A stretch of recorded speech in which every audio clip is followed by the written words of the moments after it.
ezintathu uBusiso Gconini oneminyaka engama-27 ubudala engcwabe umntwana wakhe oyintombazana nobeneminyaka engaphansi kwemibini ubudala.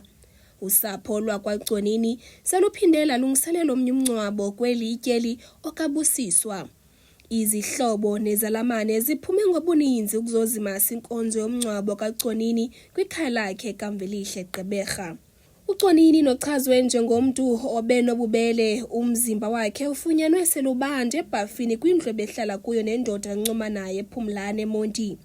Ilungu losapho lwakwaGconini lithi bebesajongela lukhulu kuGconini. Umntana olungileyo, ingumntana ohlekisayo, ingumntana obathanda abantu basekuhlaleni.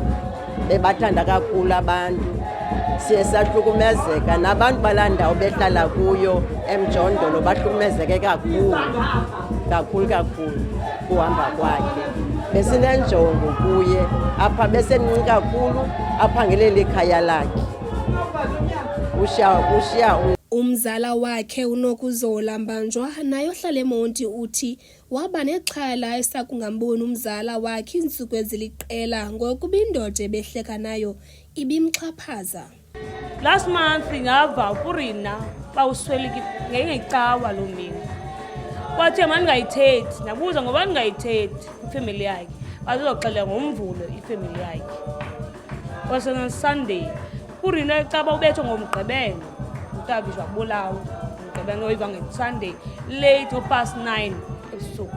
Yangathi ndiyaphuma nathi ndiyochama nakhawuleza nokhanga usister wakhe Asana Gconini anamfumana nafumana iitshomi zakhe. Samfonela uAsanda namxelela uAsanda uba Asanda ndiva uPurina kuthiwa uswelekile ngapha eMonti. Bandityhola sithi why ndizayixela efamilini yakhe. Ndathi ifamily ntoni naNopurina bakomkhozi ndasekhaya. Bathi bona suppose bayixele ngokuba bayikhanyele. And still ngolamvulo xa siye phana noAsanda bathi bayayazi nix naniza ngobuxoki. Bafona ngolosibini bayithetha inyani usister. Umzimba kaGconini ufunyanwe ngomhla wokugqibela kwinyanga yeThupha ze ityala emapoliseni lavulwa ngomhla wokuqala kule nyanga. Omnye wabahlali ebebezimasile kulo mngcwabo uthi urhulumente makaqinisekise ukuba abo babulala basetyhini kufuneka bafumane isigwebo esiqatha. Amadoda funeke babonelelwe ngumthetho and umthetho wentambo funeke ubuyile kungapha kwamandla. Urhulumente makasebenze urhulumente kungapha kwamandla. Abantwana abancinci bahamba nje ngoba nabo kaloku balibele ulonwabo.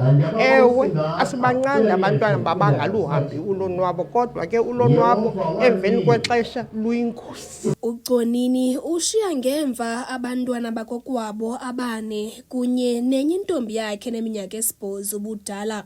Ukanti amapolisa aqinisekisile ukuba akabanjwa mntu ngokubulawa kaGconini yaye athi uphando lusaqhuba. Kwiindaba ze-MPK TV ndingusisipho Mtiki eGqeberha.